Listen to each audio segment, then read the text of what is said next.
fa satria velona Jesosy dia velona isika. Vao herinandro zay tsika no nankalaza ny Paska ary nisy vidéo zay nijerentsika tamin'ny herinandro hoe Paska fananganana. Dia raha tsy nahita an'izay vidéo zay ianao dia manasa anao hijery an'izay vidéo zay manasa anao indray ary hanaraka an'izao vidéo zao hatramin'ny farany ao aorianan'ny générique.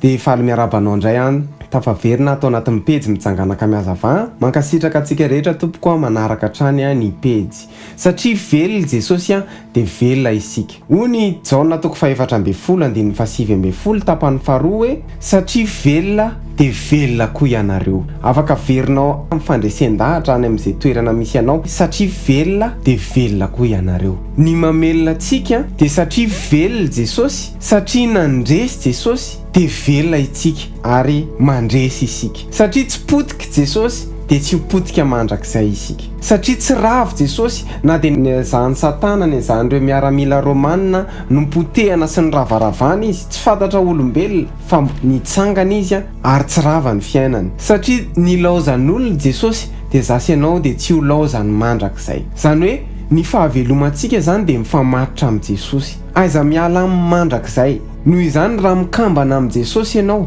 dia tsy ho rava mandrakizay. Hoenty mamakivaky fiainana zany.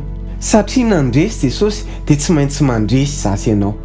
Ny fahafatesana mihitsy ny resin'i Jesosy dia tsy maintsy mandresy tsika. Tsy hoe nahazo sponsor zasy ianao dia mandresy, fa satria nandresy Jesosy dia nandresy izy. Torohevitra ho anao omeo toerana malaladalaka ao anatinao Jesosy mba ahafahany hitondra fahavelomana misimisy kokoa eo amin'ny fiainantsika.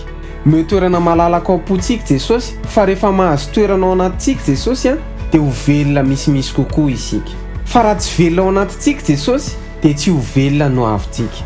Noho izany na manan-karena be ohatrany ahoantsika na manam-bola eraky ny trano isika fa mety hanimba antsika zany. Fa ny ilaintsika Jesosy mitondra fahavelomana sy fananganana. Raha ny fiainam-panahinao tsy velona dia tsy ho velona ihany koa Jesosy ao anatinao. Ao anao moa nahafantarana hoe tsy velona ny fiainam-panahintsika.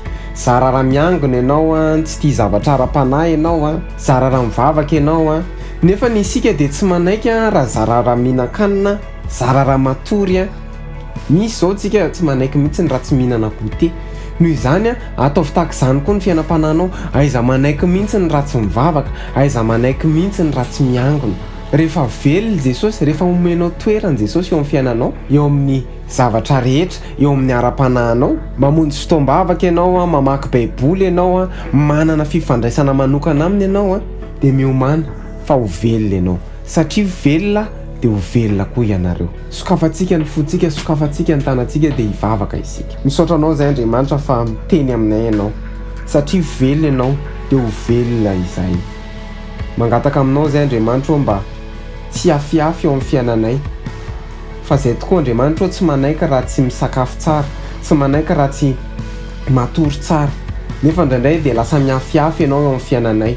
Fa manomboka androany aoka ho velona atao anatinay ianao, raisy ny toeranao dia hitondra fahavelomana amin'ny lafim-piainanay rehetra. Mety maro amin'ny mpanaraka mety efa maty ny ara-panahiny, maty ny fidiram-bola, misy zavatra maty be dia be ao tokantrano anatin'ny fandrarana. Fa androany manasa anao zay, raisy ny toeranao dia aoka ho velona ianao dia rehefa velona ianao dia ho velona izay. Amin'ny anaranao nanaovana izany vavaka izany amen. Misaotra anao nanaraka ny vidéo hatramin'ny farany dia aizadinao hatrany ny milike sy micommente dia zarao satria maro ny olona mila fampaherezana tahaka izao dia amin'ny herin'ny androany indray veloma tompoko.